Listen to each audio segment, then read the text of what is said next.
Сегодня, даст Бог, 22 октября 22 года. В этом году малина у нас удалась, так сказать. Урожай больше, чем в прошлом году. В прошлом году, значит, если... Ну, в прошлом году-то воды не было, мало было. Там совсем мало было в прошлом году, потому что по всему Кыргызстану без воды мучились.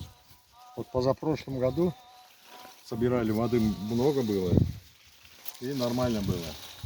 В этом году, значит, чем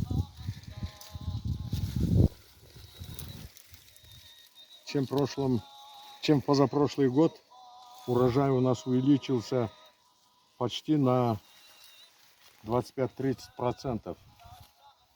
Потому что кроме того, что мы давали НПК, там всякие органические подкормки, вот, в этом году у нас появилась хлорелла. Привез Самвел, сам он с Украины,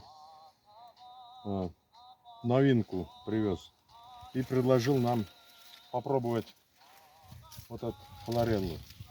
Ну, попробовали, вроде бы, так сказать, результаты налицо.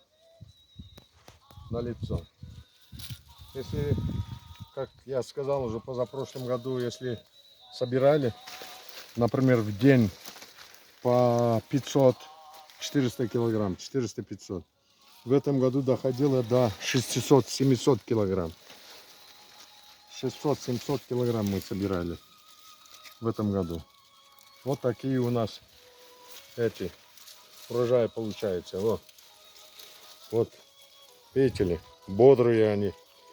Я думаю, это благодаря хлорелле. Это вещь хорошая, оказывается, так сказать.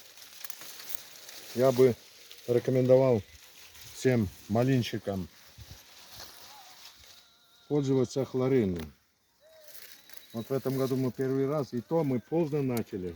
Один раз по листью дали, один раз по корням при поливе дали. И все. Вот 2 раза только. Успели, так сказать, 2 раза, потому что мы